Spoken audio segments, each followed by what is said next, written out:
warahmatullahi wabarakatuh. Padahal kabar mana ibu, sehat ibu? Alhamdulillah. Baik, jadi boleh itu datu mandam daku gurumu bahasa daerah. Taka dia bisa mudegi, aku mau sesemi balong Ila, Nita, Ima, Adi, Bayu, Dian. Ngomong dohamika, nanti setelah kehadiran itu ini dobolo domain. Jadi sebelum datu mandara gurumu, debasa mendeki doa. Adi pimpin kita doa. Jadi materi boleh itu judulnya tentang cerita rakyat.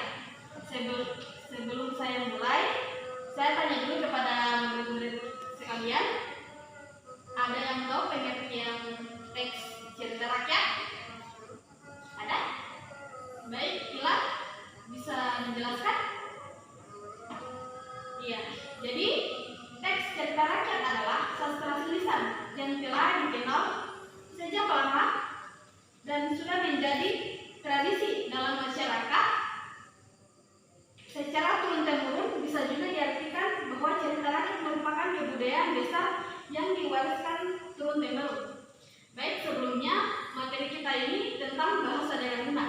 Sebelumnya di antara kalian ada yang sudah pernah mendengar cerita Doke dan Manusia?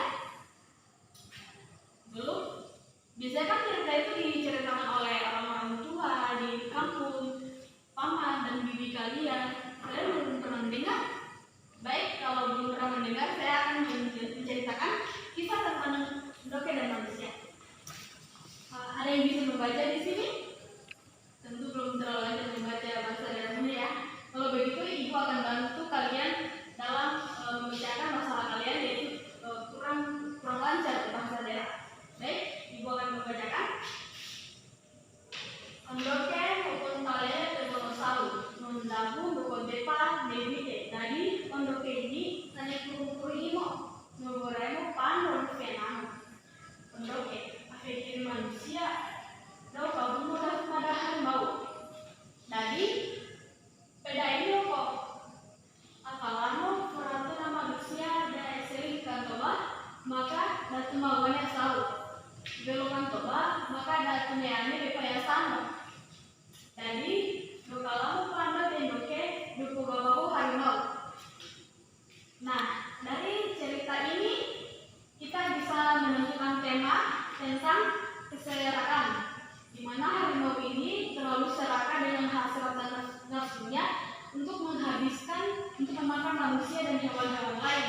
Sedangkan hewan-hewan lain masih ingin bertahan hidup dan menambah keturunan mereka. Nah, tokohnya ini jelas dari judulnya saja ada Doke, manusia, Pando, harimau. Sebelumnya ada yang mengetahui Pando ini hewan apa? Tidak ada? Baik, ibu akan memberitahu. Jadi Pando itu dalam bahasa Indonesia adalah kelinci. Nah, tempat dari cerita Doke dan manusia ini di dalam hutan. Karena hewan-hewan seperti ini pasti kita temukan dalam hutan. Nah, beranjak dari sini, ibu akan menjelaskan tentang struktur teks dari Doke ini. Sebelumnya ada yang sudah mengetahui struktur teks ini ada apa saja? Baik, Adi nampaknya, silakan. Apa saja sebutkan? Nanti ibu akan menjelaskan. Ya, bagus. Jadi pertama itu ada orientasi, komplikasi, resolusi, dan koda. Nah, dari orientasi sendiri, bagian pengenalan yang terdapat beberapa komponen. Bagian orientasi harus menegakkan diantaranya waktu, tempat, tokoh pada cerita. Nah, contohnya seperti ini ya. Selanjutnya, komplikasi. Nah, komplikasi sendiri itu adalah kejadian atau konflik yang terdapat dalam cerita. Konflik atau pertengkaran dalam tokoh merupakan hal yang tidak dapat dipisahkan, karena pasti dalam cerita itu ada sumber masalah, pemicahan masalah, dan sebagainya. Nah, selanjutnya resolusi. Resolusi adalah penyelesaian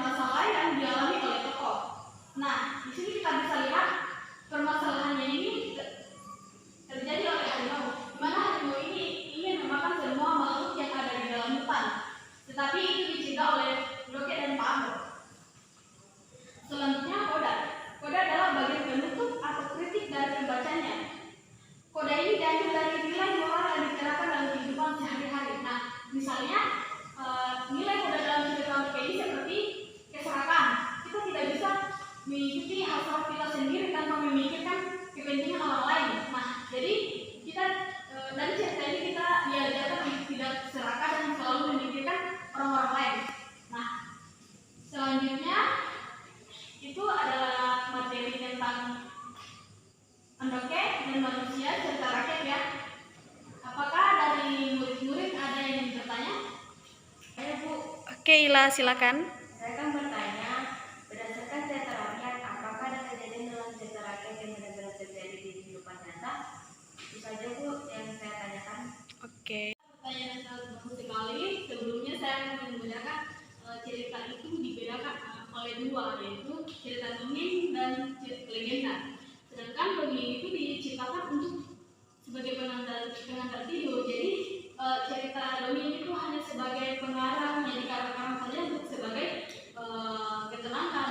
Tapi cerita legenda itu diceritakan sebagai suatu pelajaran untuk kita dan itu tentunya terjadi dari kisah nyata yang diceritakan turun temurun. Contohnya saja kita bisa mengambil contoh dari kisah Malin Kundang, di mana Malin Kundang ini mengisahkan tentang anak yang durhaka dan dia itu dikutuk oleh ibunya karena durhaka. Dan kisah itu benar-benar terjadi di Sumatera Barat, terdapat di pantai air manis di Kota Padang. Kita bisa menemukan bukti di mana Malin Kundang dikutuk oleh ibunya. Baiklah, sudah paham? Oke. Sebelumnya Ibu akan bertanya pada kalian. Jika dari cerita tentang Andoke ini yang menggunakan topeng hewan, ini disebut cerita apa? Ada yang tahu? Oke, Iwan, cerita apa? Iya, benar sekali. Jadi cerita yang menggunakan topeng hewan itu disebut cerita fabel ya.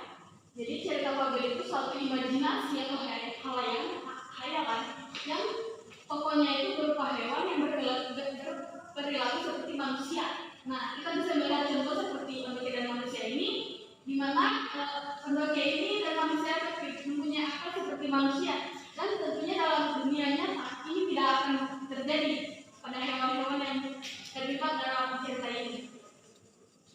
Baik, itu saja cerita materi tentang Andoke dan manusia, cerita dongeng.